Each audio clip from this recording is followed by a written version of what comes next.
Hello दोस्तों, कैसे हैं आप सब। स्वागत है आप सभी का कॉमिक वर्ल्ड चैनल पर। तो चलिए दोस्तों, शुरू करते हैं तुलसी कॉमिक्स में तौसी सीरीज़ की अगली कॉमिक्स तौसी का जादू, जो कि तौसी और शेषनाग का अगला भाग है। तौसी का जादू, लेखक ऋतुराज समा, संपादन प्रमिला जैन, चित्रांकन राही कदम, दर्शना धिराले। कथा आखेट पर्वत से प्रारंभ होती है, जहाँ सर्वदेश का वार्षिक उत्सव होता है। आखेट पर्वत एक जहरीले समुद्र के बीच में है और उस तक जाने के लिए पंखधारी सर पुल बनाते हैं। यह पुल वार्षिक उत्सव पर ही बनता है और फिर अमावस्या की रात टूट जाता है।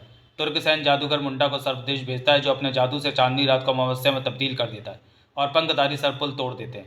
उसी समय तौसी वार्षिक उत्सव में सम्मिलित होता है।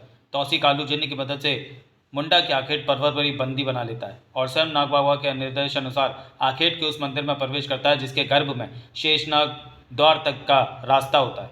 तौसी शेषनाग के दर्शन करके 6 शस्त्र लेकर लौटता है। अब तौसी 6 शस्त्रों का धारक है। ये शस्त्र हैं पकड़ ध्वज, पाणी ध्वज, अदृश्य ध्वज, त्रिध्वज, चुंबक ध्वज और अष्टध्वज। तुर्कसैन की योजना ये थी कि जब तक तौसी आखेट पर्वत पर फंसा है, तब तक वह सर्वदेश पर आक्रमण करके विजय पताका फहरा देगा। तौसी अब आखेट पर्वत से ना तो जल मार्ग से बाहर निकल सकता है, ना आकाश मार्ग से। आकाश मार्ग से तो पंखधारी सर्प आखेट पर्वत से किसी को ना अंदर जाने देते और ना बाहर आने देते हैं। तौसी अगर वेश बदलकर पक्षी बना तो सर्प उसे नष्ट कर देंगे और तौसी पंखधारी सर्पों का खात्मा करके बाहर नहीं आना चाहेगा। समुद्र में ऐसा विषाक्त जल है जो सर्पों के लिए भी जहरीला है और स्पर्श मास से मौत निश्चित है। अब तौसी की आखेट पर्वत का कब्र बन चुकी है। जादूगर मुंडा ने वह पुल तोड़ दिया है। सर्प देश पर आक्रमण करने का इससे स्वर्णिम अवसर कोई ना होगा। कल्प देश का पूर्व सेनापति विगत युद्ध में मारा गया था। अब उसके स्थान पर सेनापति का बेटा कालभद्र सेनापति बन गया। सेनापति कालभद्र, क्या आक्रमण की सारी तैयारियां हो चुकी हैं? गुप्तचरों की क्या सूचना है? हे महामहिम सम्राट, हम अब बिना युद्ध लड़े ही सर्प देश पर अपना पताका फहरा सकते हैं। वह कैसे? जब तक सर्प देश में नाग बाबा की शक्ति है, उसे सैन्य बल से परास्त करना संभव नहीं होगा। विगत युद्धों का इतिहास यही बताता है। क्या नाग बाबा सर्वदेश के वार्षिक उत्सव में सम्मिलित नहीं है? नहीं, वह पुल टूटने से पहले ही वापस लौट आए थे और आते ही एक दूसरी विपत्ति में उलझ गए, जो हमारे लिए लाभदायक होगी। यह विपत्ति क्या है? G18। G18 ये क्या वस्तु है?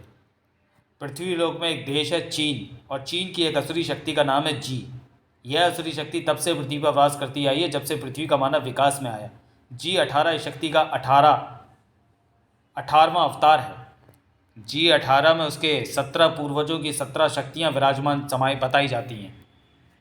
इसके सबसे प्रथम पूर्वज इच्छाधारी सर्प के रूप में उत्पन्न हुए थे, जिन्हें चीन में आज भी कुछ लोग ड्रैगन कहकर पूजते हैं और शक्ति का प्रतीक मानते हैं। ओह, परंतु पाताल का इन शक्तियों से क्या संबंध? सेनापति कालध्वज, यही तो शुभ समाचार है। G18 सर्प देश की सीमा में प्रकट हो चुका है और नाग बाबा से उसकी ठन गई है। इस युद्ध में निसंदेह ही G18 की विजय होगी। तौसी और नाग बाबा की मौत से पहले यह विजय संभव नहीं, और इनके मरते ही सर्पदेश हमारी मुट्ठी में होगा। चूंकि सर्पदेश इस समय एक असुरी शक्ति से युद्ध कर रहा है, इसलिए पाताल के नियमों के अनुसार हम इस युद्ध की समाप्ति तक नया युद्ध नहीं छेड़ सकते। सेनापति कालभद्र, यह सूचना सचमुच महत्वपूर्ण है। क्या हम इस युद्ध का दृश्य देख सकते हैं?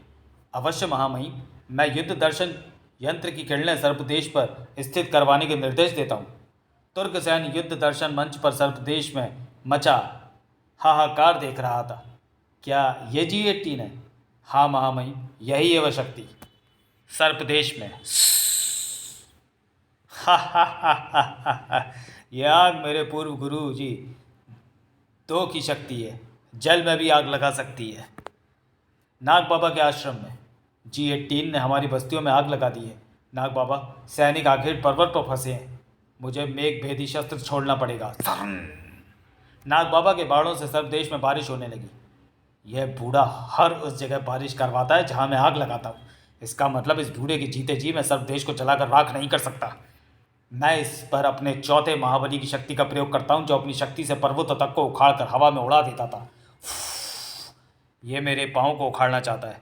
अगर मैं ज़मीन के अंदर प्रवेश करके समाधि ले लूँ तो ये तूफान मेरे सिर से गुजर जाएगा। नाग बाबा के ज़मीन में समाते ही धरती भी समतल हो गई। गड़ गड़ है, कहाँ गायब हो गया? समाधि में। मुझे G18 की शक्तियों का पता लगाना होगा। शायद वह तूफान में तिनके की तरह उड़कर दूर जा गिरा हो। अब मैं सर्पदेश के लिए आकाशवाणी करता हूँ।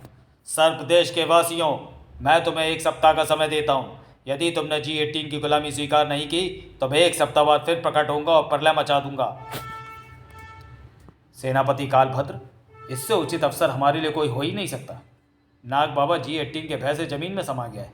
जहां नाग बाबा ने समाधि ली है, हम सबसे पहले अपने गुप्तचरों की सहायता से इस स्थान पर बड़ी बड़ी शिलाएं गिरा देंगे। इसके बाद हमारा युद्ध प्रारंभ। किंतु पाताल के नियमों का क्या उत्तर होगा हमारे पास राजन? कालभद्र, हमने पहले भी कभी युद्ध नियमों का पालन नहीं किया, किंतु हम ये युद्ध छापामार पद्धति से लड़ेंगे। वह कैसे? गोरिल्ला दल के सेना के महानायक पृथ्वी को बुलाया जाए। गोरिल्ला दल के महानायक पृथ्वी को बुलाया गया। गोरिल्ला नायक पृथ्वी, कालभद्र को अपनी युद्ध कला की योजना बताओ। आइए सेनापति, मैं आपको अपने कला भवन में लेके चलता हूँ। सेनापति कालभद्र पृथ्वी के साथ चल पड़ा। मैं आपको अपने प्रशिक्षण स्थल पर ले चलता हूँ। यह है गोरिल्ला घाटी, जहाँ मेरे छल कपट युद्ध वाले योद्धा दिन रात प्रशिक्षण प्राप्त कर रहे हैं। खन खन खन, सक सक सक, ठाक तड़ाक। इस घाटी में हमने सर्वदेश का कृत्रिम नक्शा बनाया है और हर वह बाधा खड़ी की है जो सर्वदेश खड़ा कर सकता है। हमारे योद्धाओं ने पहले योजना ये बनाई थी कि हम सर्वदेश में गृह युद्ध की स्थिति खड़ी कर देंगे। इसके लिए हमने सर्वदेश के एक गद्दार को अपनी तरफ मिला लिया था। वह पूर्व राजघराने का एक सदस्य है। किंतु विगत रात हमारी एक गोपनीय सभा हुई जिसमें हमने सारी योजना को नया रूप दे दिया है। वह नई योजना क्या है? हमारे योद्धा सर्वदेश के गद्दार की मदद से वहाँ शरण प्राप्त कर लेंगे और सुरक्षित स्थानों पर छिपे होंगे।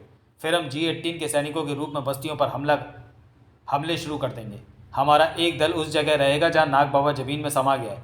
अगर नाग बाबा ने भारी चट्टानों के दबाव से बाहर आएगा तो हमारे छापा मार नाग बाबा की दूसरी समाधि बना देंगे। क्या तुमने सम्राट को सारी योजना बता दी है? नहीं, वह हम उस समय बताएंगे जब हम सब मोर्चों पर पहुंच जाएंगे। हम ऐसी स्थिति पैदा करेंगे कि G18 के आतंक से निपटने के लिए यह सर्वदेश हमारे देश से मदद मांगेगा और इस प्रकार हमारी सेना वैधानिक रूप से सर्वदेश में प्रवेश कर जाएगी, जिसका नेतृत्व आप करेंगे। उचित है। पृथ्वी की पूरी योजना से संतुष्ट होकर कालभद्र ने स्वीकृति प्रदान कर दी। आज रात हमारे छापामार सर्वदेश में प्रविष्ट हो जाएंगे। सब तैयारी कर ली जाए। सर्वदेश की राज्यसभा में मंत्रिमंडल की आपातकालीन बैठक हो रही थी। G18 से जो संकट सर्वदेश पर गहराया है, यह आपातकालीन बैठक उसके निवारण हेतु बुलाई गई है। आप अपना प्रस्ताव रखें राजगुरु। आप राजा लोग मंत्रिमंडल के सदस्य हैं। महामंत्री और सेनापति इस समय आखेट पर्वत पर हैं। सम्राट तौसी भी वहीं है। ऐसी गुप्त सूचना की वे तत्काल यहाँ नहीं पहुँच सकते। एक मायावी जादूगर ने उनकी वापसी का मार्ग काट दिया है। उत्सव प्रारंभ करने के बाद मैं नाग बाबा के साथ पहले ही लौट आया था, अन्यथा हम भी वहीं फंस जाते। हमें विश्वास था कि नाग बाबा के रहते सर्वदेश पर कोई विपत्ति नहीं आ सकती, किंतु G18 की भीषण तबाही ने नाग बाबा को समाधि लेने पर विवश कर दिया। हे सर्वश्रेष्ठ सर्पों, अब हमें सम्राट तौसी और नाग बाबा की अनुपस्थिति में G18 का मुंह तोड़ जवाब देना है। इस संबंध में अपने सुझाव रखें। मैं पूर्व राजघराने का एक सदस्य हूँ और इस समय सर्वदेश के 8 गाँवों का जागीरदार हूँ। जागीरदार त्रिभुवन, बोलो क्या कहते हो?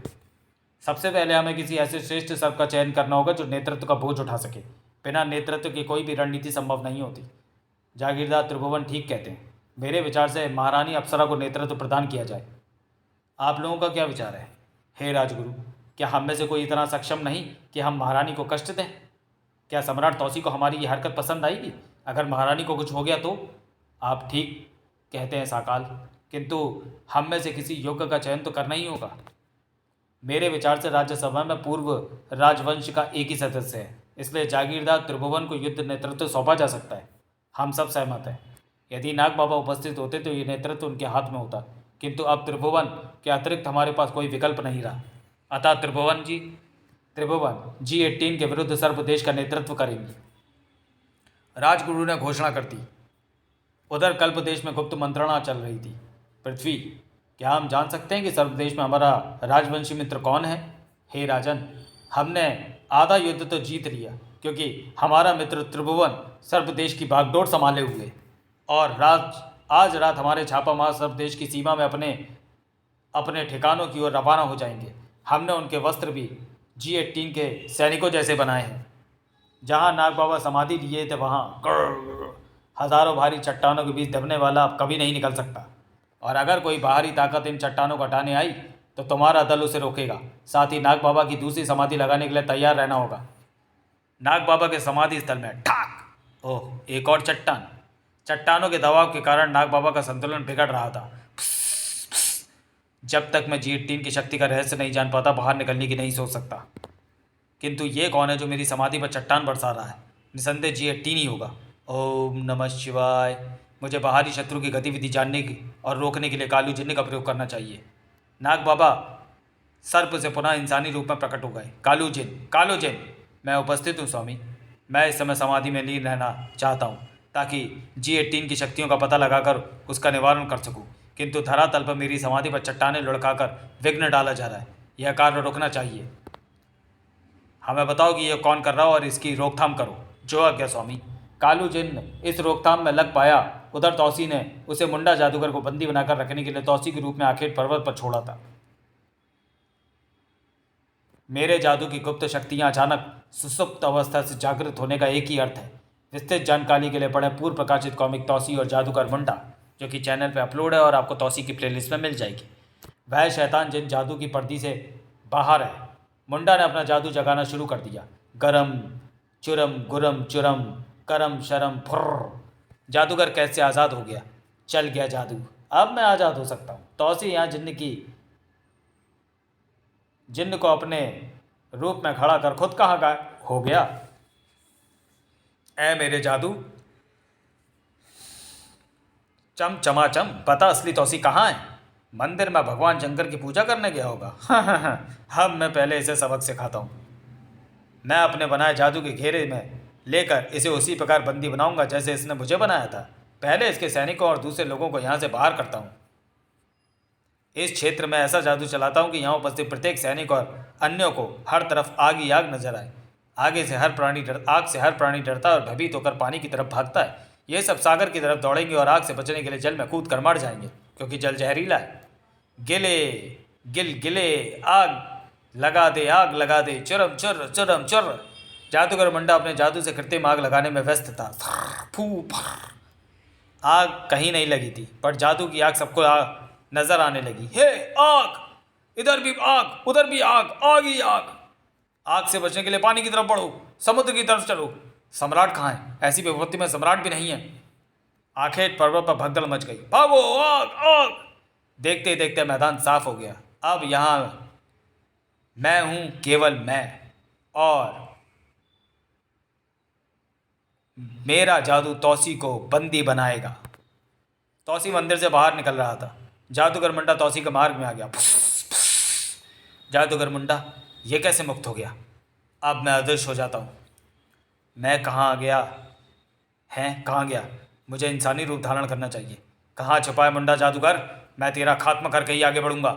मैं यहाँ हूँ। युद्ध लड़ना है तो मैं भी तैयार हूँ। मुंडा तौसी को युद्ध के लिए प्रेरित कर उसे घेरे में ले जाना चाहता था, जहाँ उसने जादू का घेरा बनाया था। पहले मैं इसके शस्त्र बेकार करता हूँ। मैं तुझे और तेरे जादू को एक ही तीर से उखाड़ फेंकूंगा। हैं? फिर अदृश्य हो गया। ठाक। तौसी ने अदृश्य ध्वज को याद किया। अदृश्य ध्वज, जाग जाओ।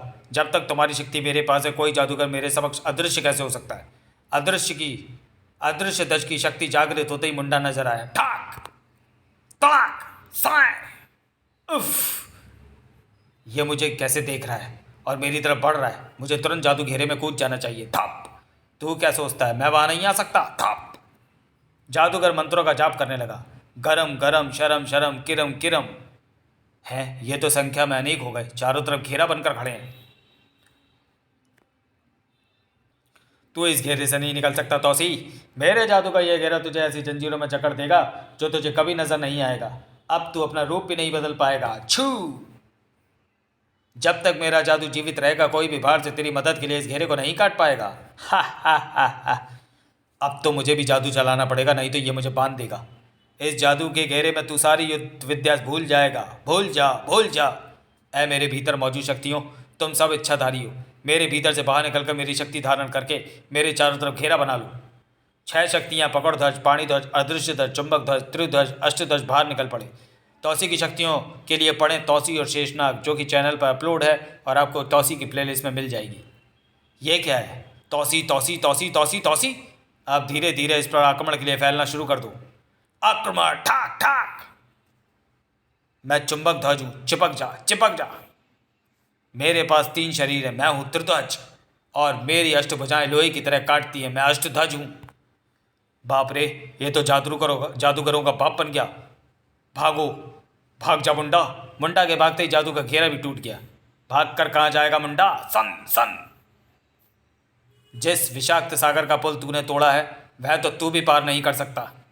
अब मैं तेरा सिर काट डालूंगा ताकि तुझे कभी मुक्ति प्राप्त ना हो। मुझे क्षमा कर दो तौसी सम्राट।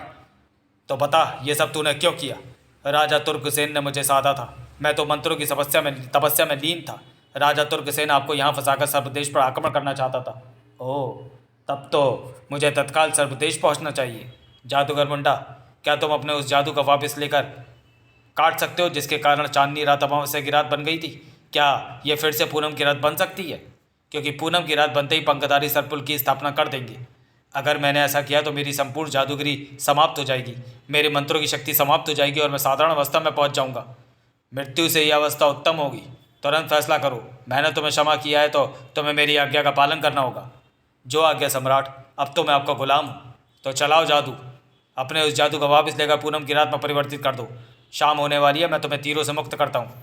रात होते ही चरम चुरम हरम गरम जादूगर का जादू टूटे टूटे सारा भस्म। बन जा पूनम की रात, ये मेरे जादू की अंतिम रात।